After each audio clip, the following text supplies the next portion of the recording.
Convolution এডুকেয়ারে সবাইকে স্বাগত জানিয়ে আজকে একটা নতুন টপিক নিয়ে তোমাদের কাছে এলাম। কনভলিউশন এডুকেয়ার সম্বন্ধে তোমরা সবাই জানো যে এটা আমাদের একটা ট্রেনিং ইনস্টিটিউট, যারা কিনা সব রকমের গভর্নমেন্টের যে কন্ট্রাকচুয়াল বেসিসে চাকরিগুলো হয় সেগুলো সংক্রান্ত সব রকম প্রশিক্ষণ বা ট্রেনিং দিয়ে থাকে। আর এটা আমরা বলতে পারি যে আমাদের 6 মাসের যে কোর্সটা হয় ট্রেনিং পিরিয়ডে, যেকোনো গভর্নমেন্টের কন্ট্রাকচুয়াল বেসিসে চাকরির জন্যে এমনভাবেই তোমাকে উপযুক্ত করা হবে যে তোমরা সঙ্গে না হলেও কিছুদিনের মধ্যে সেটা ভালো চাকরি পেতে পারো। তো ভিডিওটার সঙ্গে থেকো, সাবস্ক্রাইব করো চ্যানেলটা। আর আমাদের ট্রেনিং গ্রুপে যে ক্লাসগুলো বা যে ভিডিওগুলো তোমরা ফলো করো সেগুলো সম্বন্ধে নিজেদের জ্ঞান বা আরো বেশি যদি কোনো ডাউটস হয় তো সেই জন্য আমাদের ট্রেনিং গ্রুপে তোমরা যুক্ত হতে পারো। এবং আশা করা যায় যে ট্রেনিং এমনভাবেই আমাদের ট্রেনিং মডিউলটা তৈরি করা আছে যে তোমরা একটা ভালো চাকরি 6 মাসের মধ্যে পেতে পারো। তো আজকে যে ভিডিওটা নিয়ে আমি এলাম সেটা হচ্ছে যে কমিউনিকেশন স্কিল। না, কমিউনিকেশন স্কিল আমাদের যে কোনো সরকারি বেসরকারি চাকরির জন্য খুব দরকার। এমন অনেক সময় দেখা গেছে যে অনেক রকম কোয়ালিফিকেশন আমাদের থাকা সত্ত্বেও আমরা কিন্তু সেগুলোকে ঠিকমতো করে সাকসেসফুলি ঠিকভাবে আমরা সেটাকে পারদর্শী বা ঠিকমতো করে সেটাকে অতিক্রম করতে পারি না। কোথায় আমরা আটকে যাই হচ্ছে আমাদের কমিউনিকেশন স্কিলের কাছে। যখনই কোনো ভাইভা বা কোনো ইন্টারভিউ কাছে আমাদের ইন্টারভিউ দিতে হয় সেই সময়টা কিন্তু কমিউনিকেশন স্কিলটা খুব ইম্পর্টেন্ট। আমি যদি আমার নিজস্ব বক্তব্য বা নিজস্ব ফিলিংস বা নিজস্ব এক্সপ্রেশন যদি ঠিকমতো করে ডেলিভার না করতে পারি, ঠিকমতো করে না বলতে পারি, ঠিকমতো করে না বোঝাতে পারি, অপর আরেকজন যদি আমার জিনিসটা না বোঝে, তাহলে কিন্তু আমার সেখানে সাকসেসফুল হওয়াটা খুব অসুবিধা।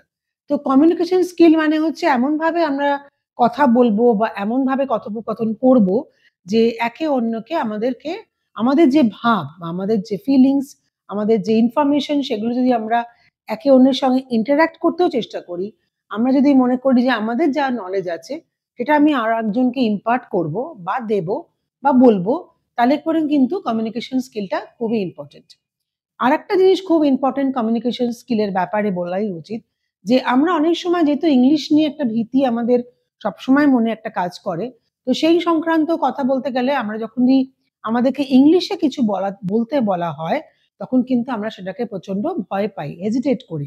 ঠিকমতো করে সেন্টেন্সটা ফ্রেম করতে পারবো কিনা, ঠিকমতো করে আমাদের মনের যে ভাবটা বা এক্সপ্রেশনটা বা ফিলিংসটা সেই আমরা ঠিকমতো করে ডেলিভার করতে পারবো কিনা, বলতে পারবো কিনা, যাতে কিনা একে অপরকে বুঝতে পারে।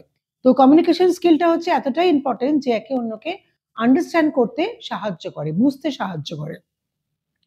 এবার এই কমিউনিকেশন স্কিলটা মানে যেটা বলছি সেটা হচ্ছে কমিউনিকেশন স্কিলটা কি বা কমিউনিকেশন স্কিলটা কত টাইপের।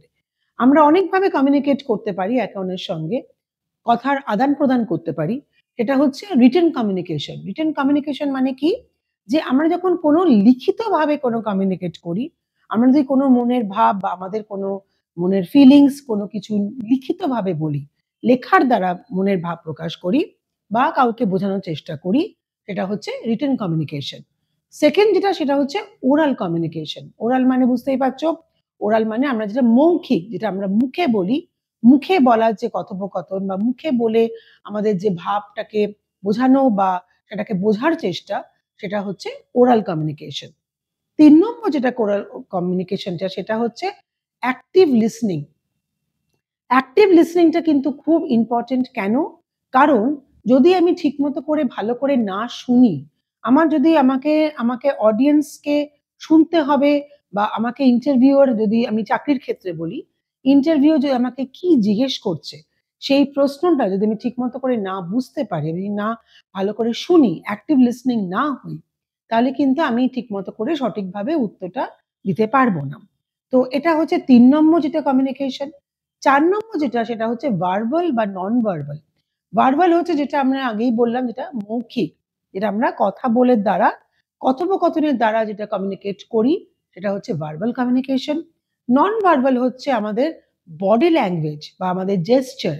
এই ইন্টারভিউর ক্ষেত্রে কিন্তু নন ভার্বাল যে কমিউনিকেশনটা এটাও কিন্তু খুব ইম্পর্টেন্ট।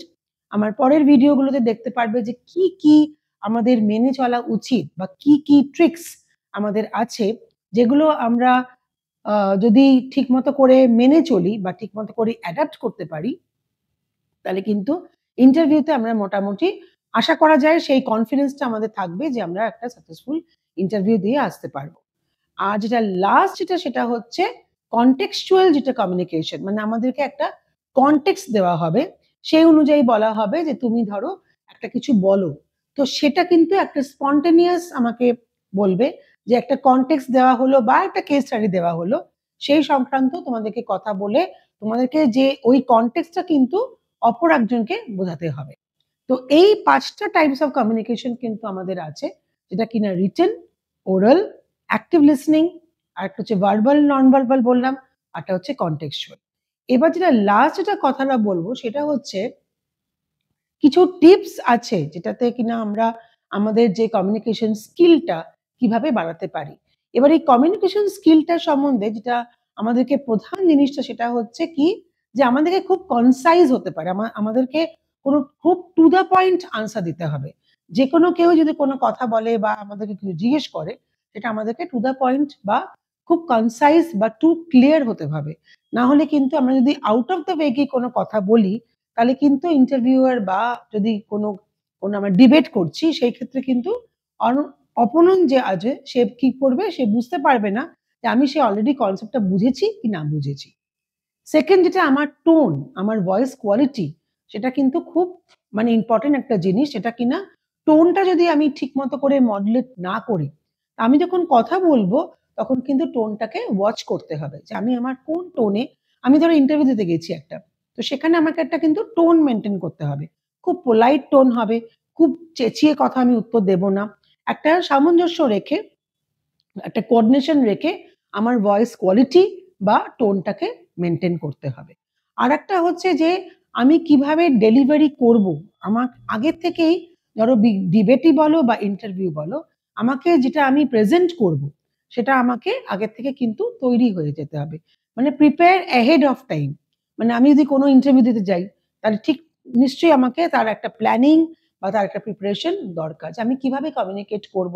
আমাকে ধরো এই কথাটা জিজ্ঞেস করলো, তাহলে আমি কিভাবে বলবো? তাহলে কি বলা উচিত আমার? কিভাবে উত্তর দেওয়া উচিত? তো এইসব জিনিসগুলো আমার ভয়েস কোয়ালিটি কিরকম থাকবে, আমার টোনাল কোয়ালিটি কিরকম থাকবে, আমার প্রোনাউন্সিয়েশন টা কেমন থাকবে। তো সেই সবকটাই কিন্তু আমাকে দেখে তারপরে আমাকে এগুলো প্ল্যানিং বা সেই যে পুরোপুরি প্রিপারেশন যেটা বলা হয় সেটা করে যেতে হবে। যেটা আরেকটা মেইন জিনিস সেটা হচ্ছে কমিউনিকেশন এর মধ্যে যেটা বললাম ভার্বাল। এই ভার্বাল কমিউনিকেশন এর মধ্যে ২ টো পার্ট আছে। একটা হচ্ছে ওরাল, একটা হচ্ছে অরাল। ওরাল মানে আমি আগেই বললাম যে যেটা মৌখিক। আর অরাল হচ্ছে যেটা আমরা কানে শুনে ধরো কোনো ইন্টারভিউয়ার আমাকে বলল একটা প্যাসেজ দিল। সেই প্যাসেজটার ক্লিপিংস আমাকে শোনালো অডিও। তো তখন আমাকে সেটার সম্বন্ধে বলে সেটার সম্বন্ধে জিজ্ঞেস করলো কিছু প্রশ্ন। তো সেটা আমাকে সেইভাবে উত্তর দিতে হবে। এবার এই সংক্রান্ত জিনিসও কিছু টিপস আছে যে আমি কি করে আমার এই যে ভার্বাল কমিউনিকেশনটাকে ঠিকমতো করে ইমপ্রুভ করব। একটা হচ্ছে ওই লিসনিং আমাকে শুনতে হবে ভালো করে। আরেকটা হচ্ছে খুব ফ্লুয়েন্সি থাকা দরকার। যেকোনো ইংলিশে বা যেকোনো ভাষায় তুমি কথা বলো না কেন, তোমাকে কোনোভাবেই যেন ইন্টারভিউ না ভাবে যে এ কিন্তু ফ্লুয়েন্সি নেই। তাহলে আমার ইংলিশের ক্ষেত্রেও কিন্তু সেরকমই আমাকে ফ্লুয়েন্সি ভাবে সেই ভাষায় আমার মনোভাবটা কথাটা বলতে হবে এবং আমার সেলফ এক্সপ্রেশনটা খুব স্মার্টলি করতে হবে। যেটা সেকেন্ড পয়েন্ট সেটা হচ্ছে প্রোনাউন্সিয়েশন। আমি বললাম যে ভয়েস কোয়ালিটি, আমার টোনাল কোয়ালিটি আর হচ্ছে আর্টিকুলেশন। আর্টিকুলেশন এমন একটা জিনিস যে আমি কিভাবে একটা কথা বা একটা স্পিচ যদি দেওয়া হয় বা কোনো কিছু বলতে হয়, আমি কিভাবে সেটাকে আর্টিকুলেট করছি, আমি কিভাবে ওটাকে থ্রো করছি, আমি কতটা কনফিডেন্টলি সেটাকে বুঝে সেটাকে ডেলিভার করব, সেটা হচ্ছে আর্টিকুলেশন। আর আরেকটা হচ্ছে যেটা আগেই বললাম টু দ্য পয়েন্ট বলতে হবে। আমার ডেলিভারি কতগুলো গাইডলাইনস থাকে, সেইভাবেই আমাকে ডেলিভারি করতে হবে। আমাকে সিচুয়েশনটাকে বুঝতে হবে যে আমি কোন সিচুয়েশনে আছি, আমি কিভাবে ডেলিভারি করব, আমাকে কি প্রশ্ন করা হলো। তো এগুলো হচ্ছে সবকটাই কতগুলো টিপস যেগুলো কিনা ভার্বাল কমিউনিকেশনটাকে ইমপ্রুভ করার জন্যে তোমাদেরকে খুব দরকারি বা তোমাদেরকে এগুলো মেনে চলতে হবে। কারণ কমিউনিকেশন স্কিলটা কিন্তু যেকোনো ইন্টারভিউ ক্ষেত্রে, চাকরির ক্ষেত্রে কিন্তু খুবই ইম্পোর্টেন্ট। তো আশা করি ভিডিওটা বুঝতে পারলে, ভিডিওর যে কনটেন্টটা বুঝতে পারলে। স্ক্রিনশট নিয়ে রাখতে পারো টিপস গুলোর জন্য। তো ভালো থেকো। এরকম কমিউনিকেশন স্কিল বা যে কিভাবে ইন্টারভিউ ফেস করতে হয় সে ধরনের নতুন নতুন ভিডিও নিয়ে তোমাদের কাছে অবশ্যই আসবো। ভালো থেকো। Have a great day.